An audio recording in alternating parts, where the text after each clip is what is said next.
Hi, I'm Anthony Galvez, a home inspector instructor for the Florida Home Inspector Institute. We have the good fortune of being at a home that's being remodeled by an investor, and we're going to walk you through some of the things that you may not see during your inspection, but that may have been done prior to the home being sold or repaired. All right, so over here, the owner, if you could look at the camera there, this area here, we're trying to get the elevation of the concrete to this elevation, which matches the existing home elevation. So the contractor has to come now. He's had to epoxy some concrete, some rebar into the existing slab, and we're digging this footing out 20 inches below the finished elevation so that you have a footing and then the 8 inches of concrete. There's reinforcing steel in here. You can see they'll all be lowered down and supported, and this has to go over here and make an L around the structure. And when it's finished, the slab will be higher than the exterior grade all the way around the house. Okay, so now we're going to move into the entryway of the home.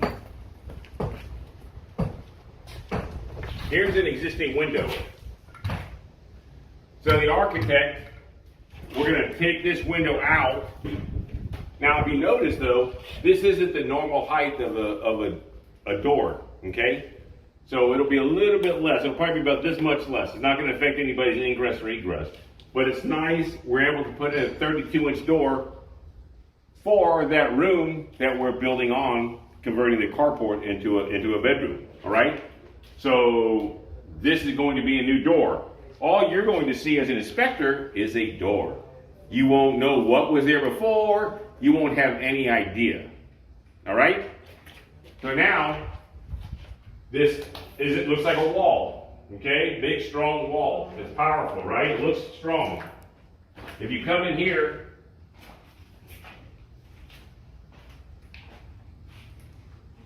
and you can turn the camera around, this is what you actually have. You have a 2x4, 2x6 sandwiched together, and they make a little bit of a beam here, and then this is just blocking to hold the drywall on. Okay, this house happens to be plaster. Okay, you cannot necessarily tell by tapping on it. I can tell because I've seen a lot of it that because of the hardness of it and the sound that is plaster. But normally you wouldn't be able to tell. All right? You come around here,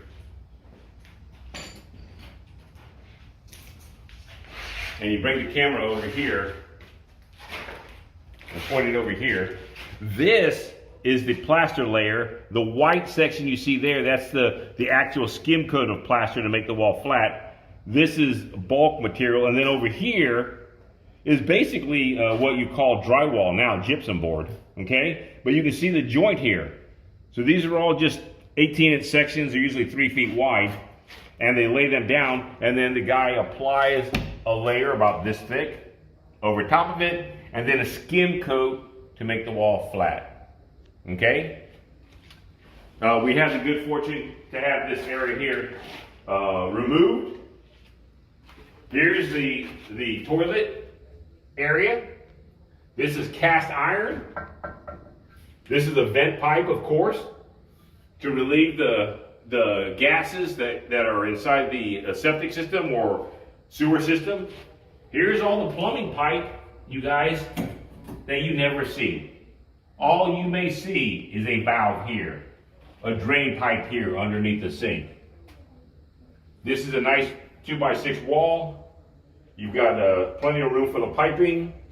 This is a regular partition stud. There's a bedroom on the other side of this wall. This is what is this? So this is a 16-inch on center framing. They don't do that now. Modern construction, any non-load bearing wall will be built out of 2x4s and be on 24-inch centers. But since this is not a load-bearing wall, this is not a load-bearing wall, but we're not going to take it out and replace it. If you could over here, videographer, if you could take a video down here. Look at this. This house was unoccupied for a long time. This is some mold that's on the backside of the gypsum, the finished gypsum board. On the other side of this, it looks like a normal wall. This had tile on it or gypsum board or whatever. And of course, there was some moisture that got back here. Nobody knew about it. And that could be a mold that is risky to somebody's health. But if this was on here and you had the drywall and the tile, you would never be able to see that. That would not be evident to you during your inspection. We have the good fortune of having it exposed, but this goes to show you some of your limitations as an inspector on what you'll be able to see. Okay? Okay, so over here, this is existing framing here. Okay? But we need a little bit wider wall than this here because they're going to put in a 6-inch vent pipe. A 4-inch vent pipe, I apologize. Instead of a 2-inch vent. So if it was a normal wall here, you could only put in a 1 3/4 inch vent, but they want to put in a 4-inch vent, so we use a 2x4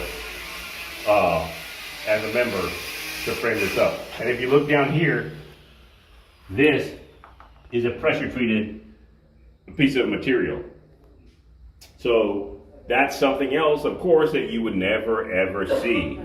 A lot of the things that we're seeing here, we have the benefit of seeing uncovered and uncompleted.